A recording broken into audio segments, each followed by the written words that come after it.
4 વર્ષ પહેલા ભાવનગર ખાતે રહેતા વેપારીનું ઠગાઈના ગુનામાં નિવેદન લેવાના બહાને વડોદરાના પૂર્વ પીએસઆઈ સહિત પોલીસ કર્મચારીઓ કારમાં વડોદરા માંજલપુર પોલીસ મથકમાં લઈ આવ્યા હતા। ભાવનગરથી મારતા માંજલપુર પોલીસ સ્ટેશનમાં લઈને આવ્યા હતા અને વડોદરા પોલીસ મથકમાં લાવ્યા બાદ પીવીસીની પાઇપથી હાથકડી બાંધીને ઢોર માર માર્યો હતો। તે બાદ વેપારીને ફરિયાદ નહીં કરવાની ધમકી આપી હતી। જોકે વેપારીએ કોર્ટમાં ફરિયાદ કરતા કોર્ટે તાત્કાલિક ધોરણે ડીસીપી અને પીએસઆઈ સહિત 5 જેટલા પોલીસ કર્મચારીઓ સામે નામદાર કોર્ટ સમન્સ ઠારવવા માટે કહી શકાય કે કાઢવા હુકમ કરતા પોલીસ બેડામાં ખળભળાટ મચી ગયો છે।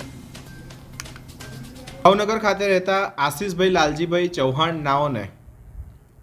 માંજલપુર પોલીસ સ્ટેશનમાં ફરજ બજાવતા પોલીસ અધિકારી નાઓ કે જે અમરદીપસિંહ પ્રતાપસિંહ ચૌહાણ BS સેલાણા જે પોલીસ સબ ઇન્સ્પેક્ટર તરીકે ફરજ બજાવતા હતા, head constable Sanabhai Thakar, ASI Mehuldan Khimjibhai તથા વડોદરા શહેરના ડીસીપી કરણરાજસિંહ વાઘેલા નાઓ દ્વારા આશીષભાઈને પોતાની દુકાનમાંથી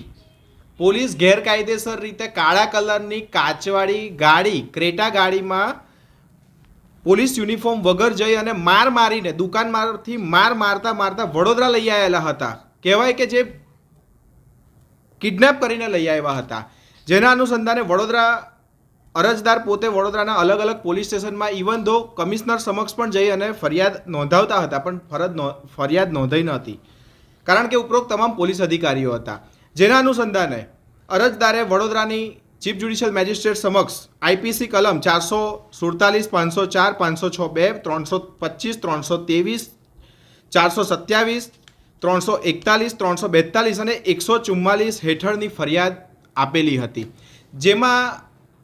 પોલીસ દ્વારા ગેરકાયદેસરનું કૃત્ય કરેલું છે તેના મટીરિયલિસ્ટિક પુરાવા પણ રજૂ કરેલા હતા। જે પુરાવાના આધારે વડોદરાના ચીફ જ્યુડિશિયલ મેજિસ્ટ્રેટ દ્વારા તારીખ 11/11ના રોજ ઉપરોક્ત જણાવેલ કલમ હેઠળના